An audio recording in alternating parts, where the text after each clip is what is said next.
दक्षिण में एक मल्लाह था, नाव चलाने वाला। बचपन से गोपाल जी से उसकी प्रीत हो गई, गोपाल जी से प्रेम हो गया। और किसी साधु ने यह कह दिया था कि बस ये कहना हम तुम्हारे लिए तुम हमारे लिए। उस बाल सुलभ मन में वो विचार, वो भावना अंकित हो गई कि बस हम गोपाल जी के और गोपाल जी हमारे। और बोले तुमसे कोई भजन साधन के लिए पूछे, तुमसे कोई घर संसार के लिए पूछे, तुमसे कोई व्यवहार व्यापार के लिए पूछे, तो बोले बस एक बात का जवाब देना। बोले गोपाल जी जाने हम क्या जाने।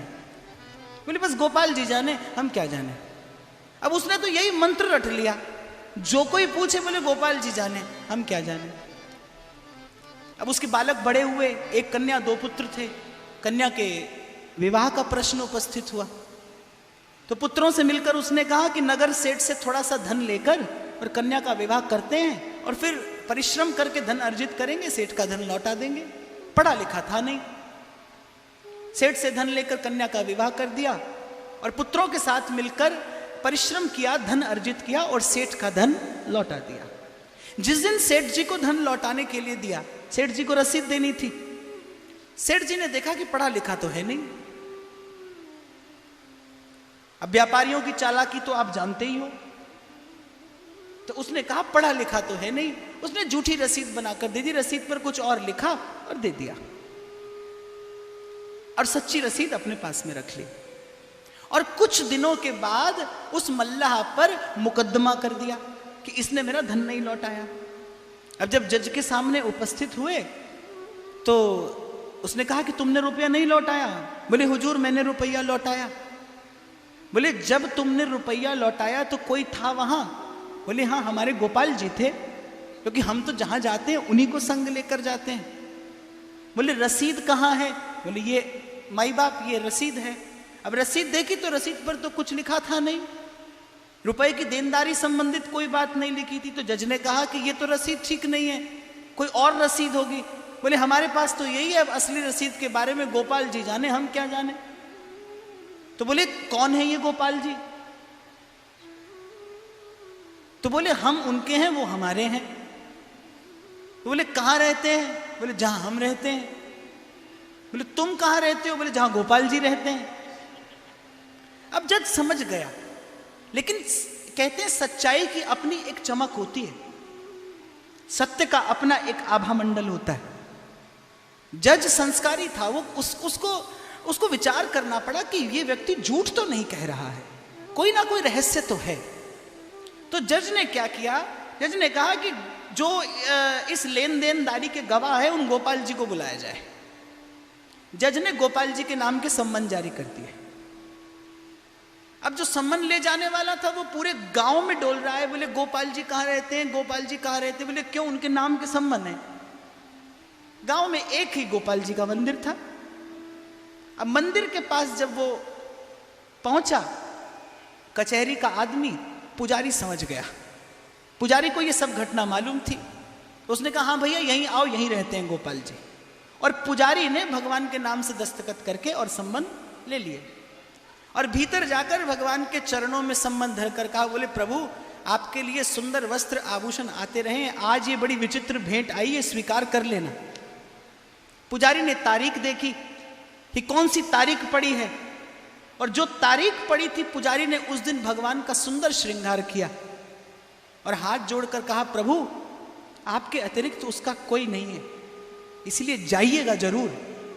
और वहां कोर्ट में जब आवाज लगी, एक और ले जाया गया उस मल्लाह को, और जब उस गवाह को बुलाया गया, जज ने आवाज लगाई और एक बूढ़ा कमर झुकाए आकर जज के सन्मुख उपस्थित हुआ। बोले तुम थे वहां जब रुपया दिया गया। बोले हाँ हुजूर मैं था। रसीद कहाँ है। उस बूढ़े ने कहा सेठ जी के घर में अमुक अलमारी में और अमुक बही खाते के भीतर रसीद रखी है, सेठ जी यहीं रहे, आप सिपाहियों को भेजिए रसीद मंगा लीजिए। जज ने भेजा, उसी स्थान पर रसीद रखी थी। मल्लाह को बरी कर दिया गया, सेठ जी को सजा हो गई। लेकिन जज के मन में कुछ खटका है। जज को लगा कोई ना कोई घटना तो घटी है। अब जज ने फिर से मल्लाह को बुलाया। बोले वो जो आए थे वो कौन थे? बोले गोपाल जी थे। कहाँ रहते हैं? जहां हम रहते हैं। और तुम कहाँ रहते हो? बोले जहां गोपाल जी रहते हैं। अब जज ने सम्मान देने वाले व्यक्ति को बुलाया। बोले तुम किसको सम्मान देकर आए? बोले हुजूर गोपाल जी के नाम का कोई व्यक्ति तो मिला नहीं, एक मंदिर के पुजारी ने मुझसे सम्मान लिए और मैं उसे सम्मान देकर चला आया। कचहरी का कार्य बीच में छोड़कर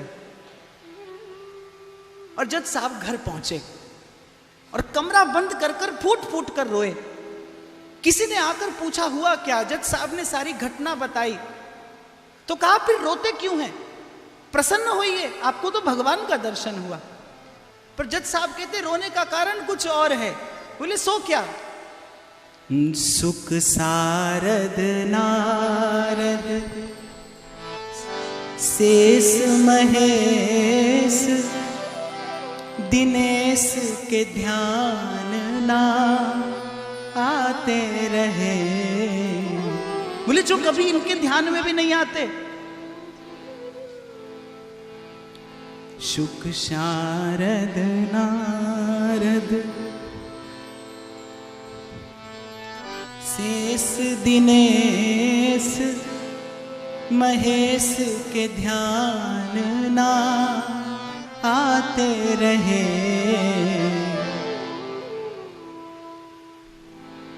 सोई ईस अदालत में सन्मुख मल्ला के गवाह कहाते रहे। जज साहब कहते जाएं और रोते जाएं। घर के लोग संभालने का प्रयास कर रहे हैं कि रोते क्यों हो? आकर चले गए इसलिए रोते हो? बोले नहीं, सुख धोखे हूं दरस दियो जो दियो और दुख ने कहूं नाही जो जाते रहे। मुझे ना तो उनके आने का सुख है ना जाने का दुख है, तो फिर रोते क्यों हो? जज साहब के धीरज का बांध टूट गया। मैं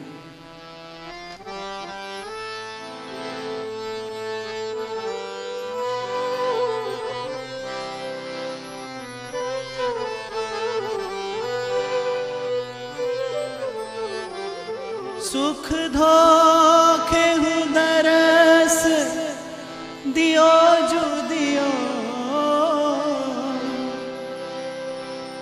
दुख ने कहूं नाही जो जाते रहे। रोना इस बात का है, मैं कुर्सी पे बना जज बैठा रहा, जगदीश खड़े समझाते रहे। मैं खड़े होकर प्रणाम भी नहीं कर पाया। मैं कुर्सी पे बना जज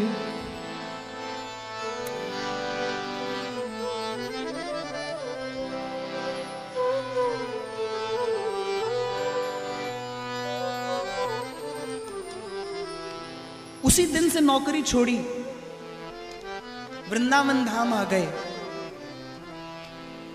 आज भी वृंदावन के लोग उनको जज स्वामी के नाम से जानते हैं। पूरा जीवन कैसा भजन किया कि जब श्री ठाकुर जी का दर्शन खुला रहता था कभी मंदिर में दर्शन करने नहीं जाते थे। जब दर्शन बढ़ जाते थे फिर मंदिर के आंगन में लौट लेते थे कि भक्त और संतों के चरण धूल अपने माथे चढ़ा लूं। कोई पूछता था दर्शन क्यों नहीं करते? बोले दर्शन करने योग्य मैं नहीं हूं, मैंने इस जीवन में बड़ा अपराध किया है। मैं कुर्सी पे बना जज बैठा रहा, जगदीश खड़े समझाते रहे।